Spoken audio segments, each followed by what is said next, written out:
Cumprimento os irmãos com a paz do Senhor e nessa oportunidade vamos para uma reflexão na palavra de Deus. Eu quero tomar como base o versículo em 1 João, primeira carta de João, no capítulo 2, apenas o versículo 15, que diz assim: Não ameis o mundo, nem o que no mundo há. Se alguém ama o mundo, o amor do Pai não está nele.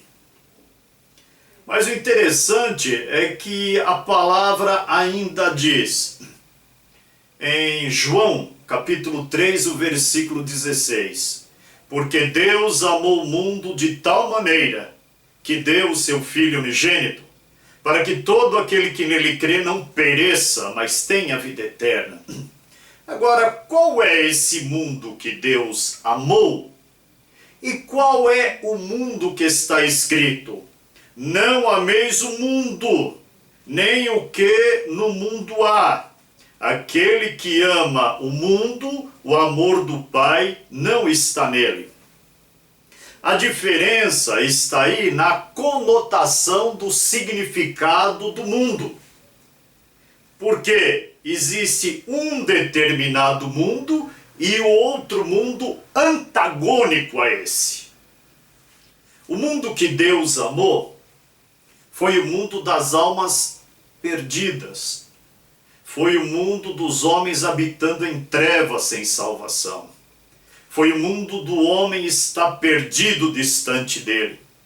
Foi o mundo por causa do pecado no jardim do Éden que distanciou em Adão toda a humanidade de Deus.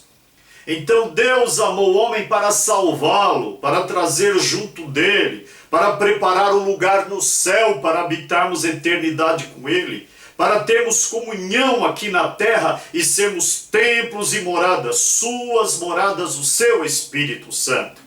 Esse é o mundo que Deus amou.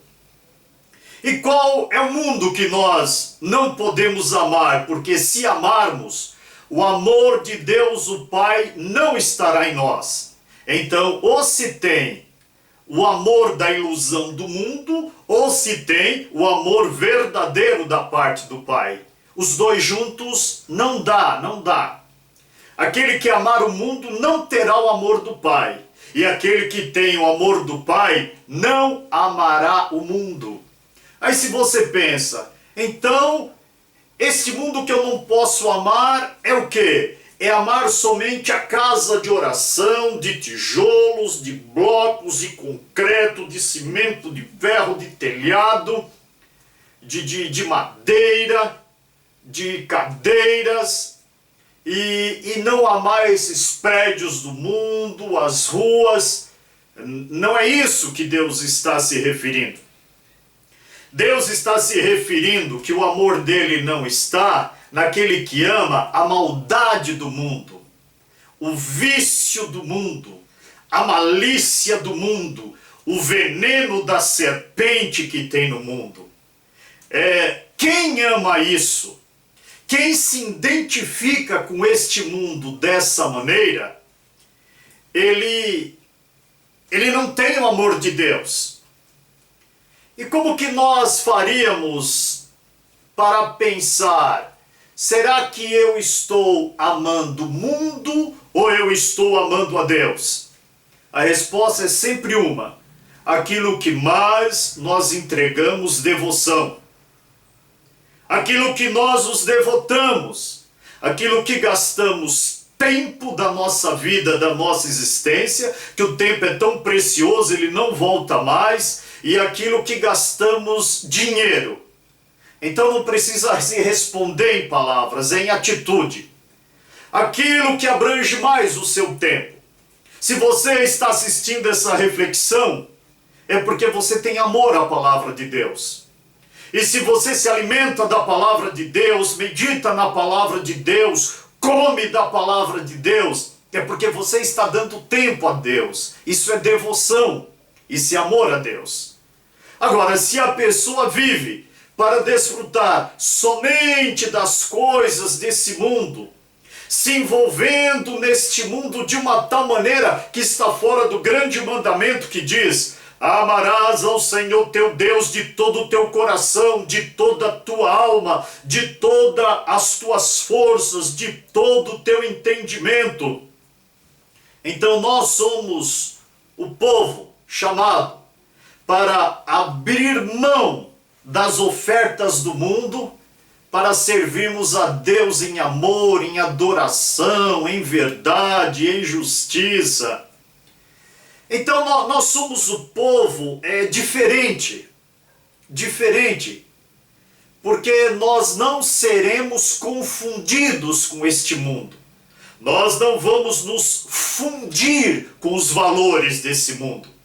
Se fundir com os valores desse mundo é não aparecer a diferença. Não se ver a diferença de quem fala a verdade para quem não fala a verdade, de quem engana, de quem é verdadeiro, de quem tem malícia, de quem não tem malícia, do que é cobiçoso, do que não é. Não, nós somos, por amor a Deus, e Ele fez isso de nós, o sal da terra e a luz do mundo. Louvado seja o nome do Senhor. Infelizmente, nos dias de hoje, é mais fácil você identificar aquela pessoa que é conservador e é da direita nos partidos políticos.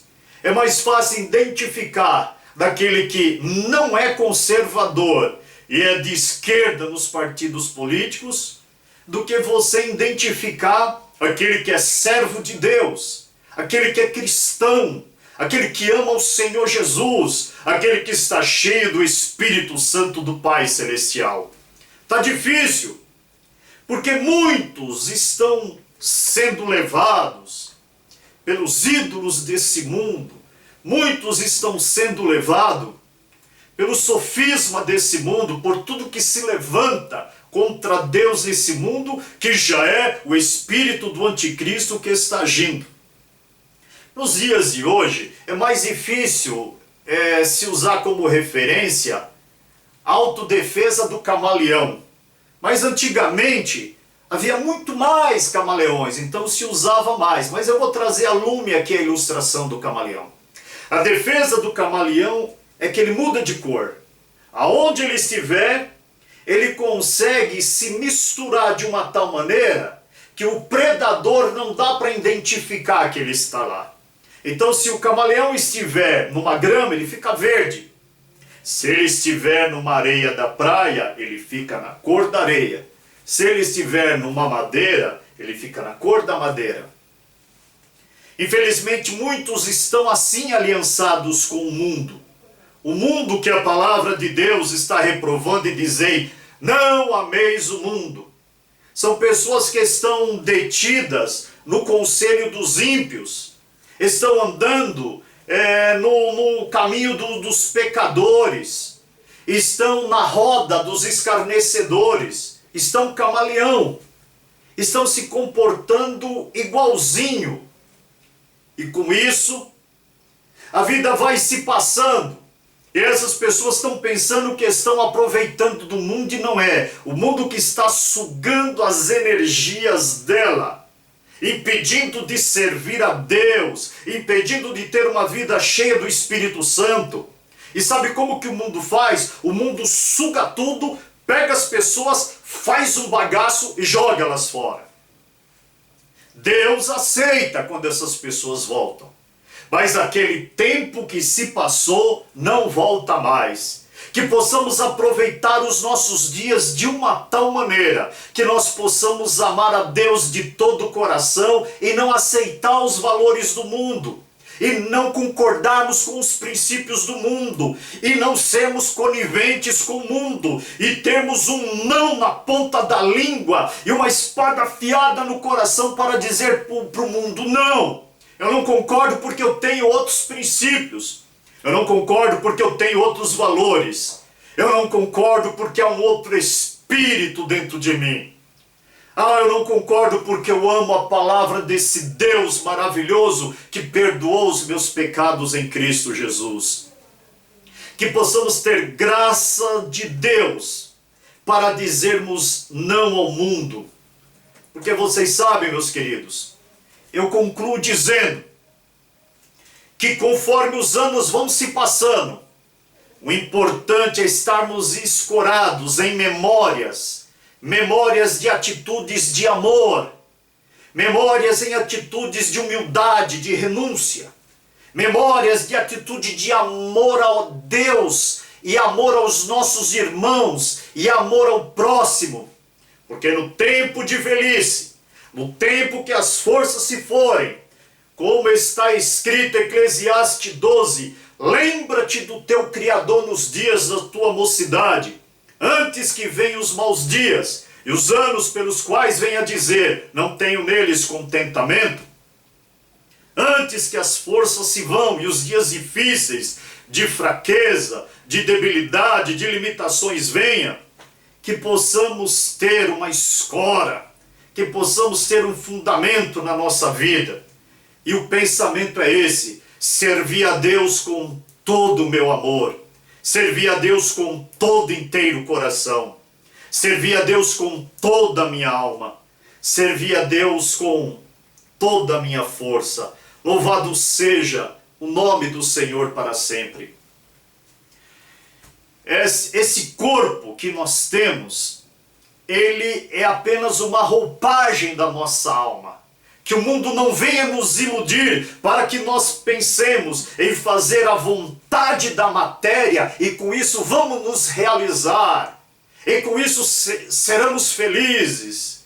E com isso está todo o nosso contentamento. Não, há uma alma dentro de nós que precisa de Deus, que tem sede de Deus, que tem um vazio que nada desse mundo preenche, a não ser a presença do Espírito Santo por Cristo Jesus na nossa vida. Amemos ao Senhor de todo o coração, de toda a alma, de toda a força, e não ao mundo. E quando a Bíblia fala de mundo, ela está falando da concupiscência dos olhos, da concupiscência da carne e da soberba da vida. Mas nós não somos do mundo, nós somos do Pai, e aquele que é do Pai, o maligno não lhe toca. Deus abençoe a vida de cada um multiplicadamente, em nome do Senhor Jesus. Amém.